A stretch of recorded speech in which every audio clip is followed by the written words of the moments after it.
Hello guys, NautoAis here, and I want to give my thoughts on the Bandai Namco showcase. So surprisingly, they're not on the Anime Expo, but it kind of makes sense because to some extent, they did not reveal a lot of games, unlike last year, but they revealed big one, at least for one game, and the popular franchise that I follow because I like the franchise, I like the series, I'm watching its spin-off, but I'll talk about that later.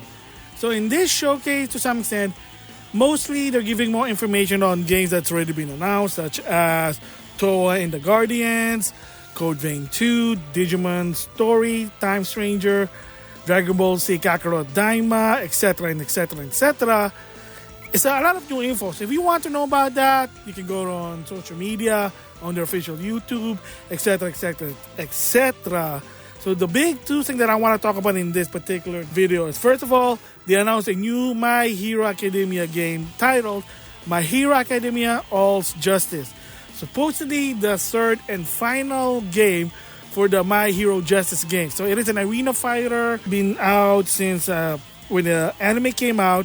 Yes, the first game was a little bit of a controversy because it did not have an English dub, but it was revealed why, and the gist of it is that at the time, Namco, Banda, and Funimation, they were trying to make a deal. It fell through to a point that they said, you know what, we're not going to dub the game. Bullshit, but it is what it is. At least with the second game, they actually now dubbing it, I know with the VIA update. And for this one, definitely has an English dub. Even Bleach has an English dub. Dragon Ball Z, I mean, it is what it is. And I think the reason why suddenly a lot of these Namco Banda games, anime, are having English dub, not before Funimation. And if you've been following the story, there is no more Funimation. Sony bought Funimation and Crunchyroll. They merged them together. Now it's just Crunchyroll. And I guess people behind Crunchyroll maybe a little bit more lenient, maybe because of Sony, I don't know. So now they're able to add dub every time Namco Bandai is publishing an anime game. So hopefully the next One Piece will have English dub, because definitely the reason for One Piece at a time did not have an English dub every time they do the game is because of Funimation. I think the rumor has it that they wanted a lot of money for it and they said kiss my ass, so they never did. So anyway, yes, back to My Hero Academia All's Justice. It is an arena fighter.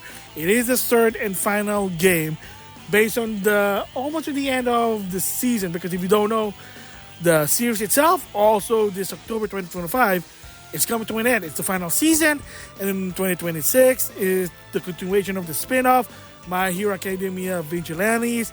I watched the first 12 episodes. Awesome. I was surprised that they couldn't continue with that one. I mean, it is what it is, because the manga itself is done, believe it or not. I don't know about Vigilante, but of course I don't follow the manga, but I do follow the anime. Excited for that one. So proud that they are doing another My Hero Academia arena fighting game. I know, but it is what it is.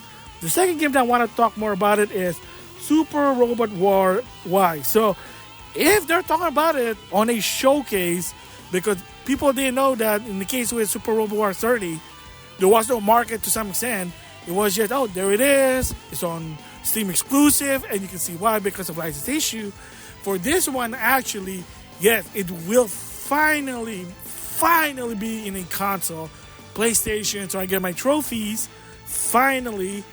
And I think the reason they're willing to do it now is probably did well with Super Robot Wars 30. So hopefully, I mean, you saw me did a showcase, an extended showcase, and I give my thoughts about it. So finally, props to them. So the producer talk about the game, the info, how the improvement.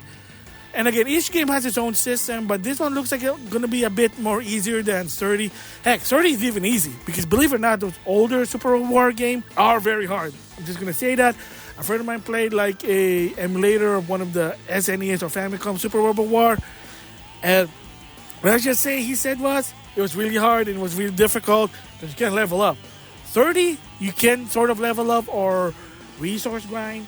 And supposed to be, this was going to be much easier than 30. We'll just have to wait and see. But the bottom line is that if you're doing a showcase talking about Super Robot War Y, the franchise, that means that, yeah, they're willing to release it now, finally, worldwide, rather than exclusive to Japan like in the past. Maybe the older one to some extent, but not the super old one. Maybe the one from the PS2, PS3, 3DS, maybe could be re-released in the West finally. But anything before that, I wouldn't really recommend because those are hard from what I heard.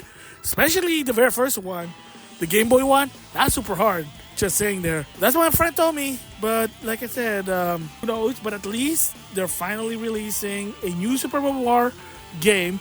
It's not only just a Steam exclusive now. It's going to be PlayStation and Switch.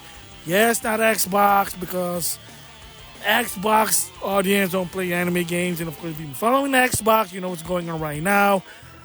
Not going to give my thoughts about that to some extent. All I can say is it's unfortunate. Just saying that. Anyway, those are my thoughts for the Namco showcase. Gotta give them props.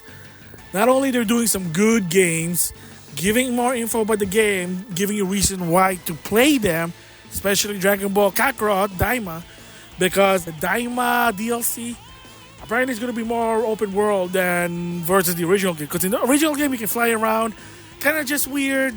But for this one, makes more sense because, again, that's what open world is. Super Robot War Y. Now, multi-platform and other games also, just more info. Can't wait for those to be released. But props, a new My Hero Academia game.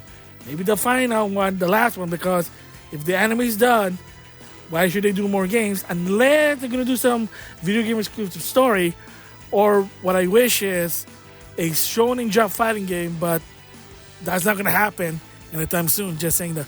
Anyway, that's my thoughts for the Namco Bandai showcase. With that, I'll see you guys later.